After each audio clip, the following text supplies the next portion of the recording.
Yes, alright. Nkulamusizaako nnyo yonna gy'osinza obba ng'otuwuliriza weebale kwekuumira ku mayengo gano aga Yugi Update TV nti ffe twewaayo kuweereza buli kadde buli kaseera buli mbeera nki yonna yonna osobola okubeera ng'oli updated. Kakati ekifaananyi kye nkusiigidde awo byebimu ku byadde bisuubirwa ennamugongo gwe mukwano gwange ali yampuliriza naye bangi batutte ku social media okwebuuza nti kino ekirooto kisobola okubeera nga okutuukirira kubanga buli muntu abadde asuubirwa ekikola bwekityo ku lunaku olw'eggulu ku Uganda Matters Day wali Namugongo olunaku olw'abajulizi.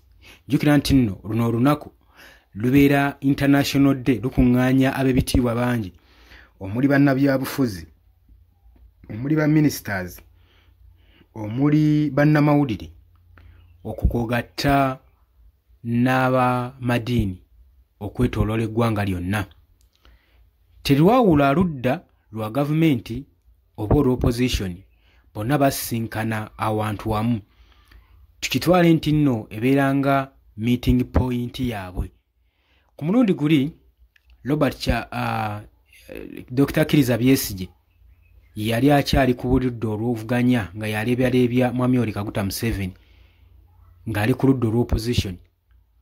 Yalabibwako mu kifaananyi ng'agenda mu maaso n'okuceekinga engalo za Mwami Yoweri Kaguta Museveni wankubadde baali kumbiranye nga bali mu kulwanira ntebe y'obukulembeze nga olaba kati Robert Kyagulanyi Ssentamu pulezidenti w'ekibiina kya National Unity Platform n'okwolwo weegutyo we gwali.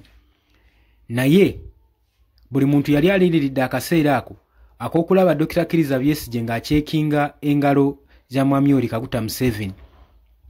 Njukira bano baali kamwa nango naye kyalabikibwako wabula ne ku guno omulundi gwokka bannayuganda saako ne bawagizi b'ekibiina kya National Unity Platform n'abali ku ludda olwa gavumenti badde balindiridde akaseera nga kano ak'okulaba Mwami Yoweri Kaguta Museveni ne Robert Kyagulanyi Ssentamu okulaba nga bakola handshake nga baceekinga emikono nga beebuuzaako ekintu ekyabadde mu birooto byabwe. Olowooza kino kyandibadde kisoboka? Wabula newankubadde abangi bagenda mu maaso n'okukyesamba nti tekisoboka kuba era tekiriba kibanga kirooto kya ntiisa, naye ng'oggyeko okuba nti nno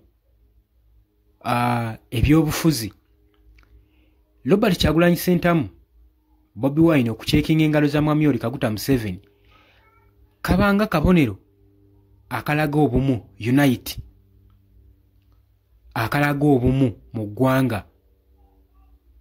Ng'oggyeko ebizibu ebigenda mu maaso mu masekati g'abaana ababiri ssaako ne demands ezigenda mu maaso n'okutuntuzibwa embiranye eriwo okuceekinga obuceekinzi engalo ku lunaku nga luno oluli international kaba kabonero akalaga mu by'obufuzi by'eggwanga Uganda nti in some circumstance oba mu mbeera ezimu abeewalanaŋŋana basobola okukyanga bali bumu oba baawe ensonga nga balina ojjenyigiramu nga itisi ngeri nga bali concerned nnyo ku yo oba nga nsonga yakutaakiriza ggwanga wamu kuteeka mikono wamu kabanga akabonero akalaga nti nno kino kisoboka.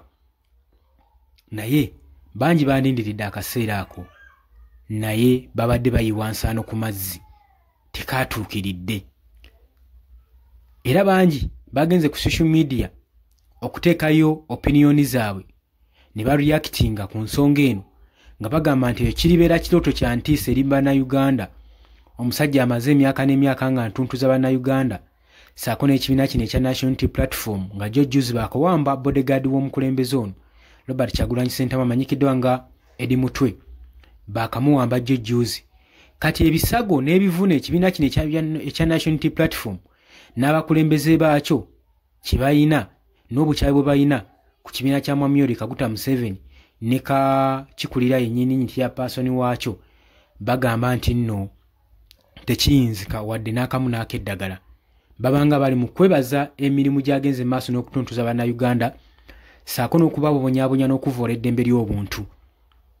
Bangi bavudde ku social media okwogera ku nsonga eno bagaye temuddamu nakirootako kino tekiyinzika na kubeera olw'ensonga nti nno tetusobola kupraisinga nakyemalira tesobola kupraisinga muntu amazeeko eggwanga emirembe nga nejjo juzi yakava okupushinga okuyisa etteeka lya UPDF Amendment Bill ekikulaga nti n'ensi ye talina kyajagaza girekera wadde n'akantu n'akamu ke bayita ak'emirembe n'eddembe ettono lyalaba lye balina ayagala alisindike mu magye at least amagye gakolenga bukubirire okusobola okulaba nga gatuntuza bannayuganda ng'era gabamalako emirembe.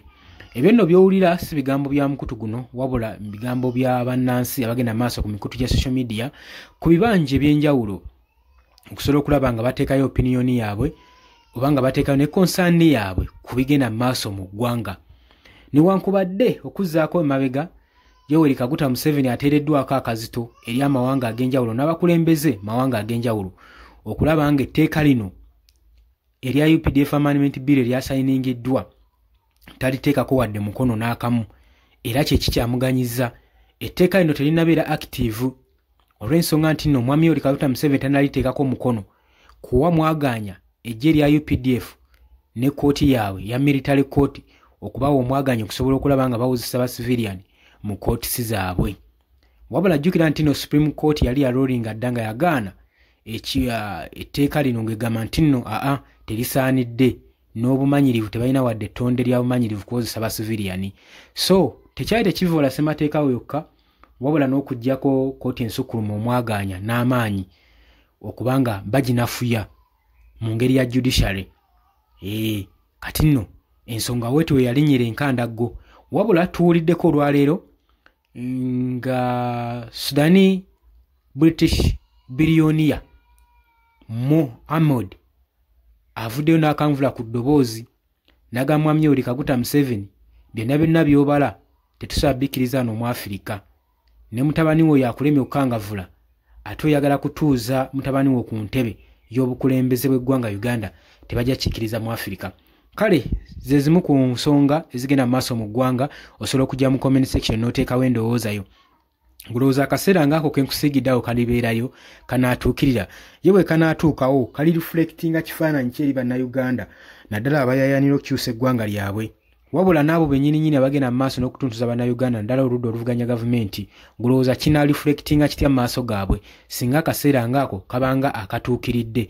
Awo nno wenkwagalira ojje mu comment section otangaaze oteekewo opinion yo gwe mukwano gwange ali eyampuliriza oteekewo opinion yo otangaaze eggwanga okusinziira ggwe nga wookirowooza ne kifaananyi ky'okirabiddemu. Lowooza kifulektinga kitya eri bannayuganda abo benna abalwanira enkyukakyukoza kaba kabonero kalungi kabonero kabi. Jangu mu comment section obadde oli ku Yugi Updates TV nga kusinza obbanga otuwuliriza mbagalanya bali emitala w'amayanja bali mu diaspora bannankyukakyuka mwenna mbatumiddeko nnyo mwebale kwekumira ku Yugi Updates TV. Wabula gwe atanatweyungako kirira wansi waliwo ekigambo subscribe kikooneko obeere nga otweyungako. Mbagala nnyo mweraba.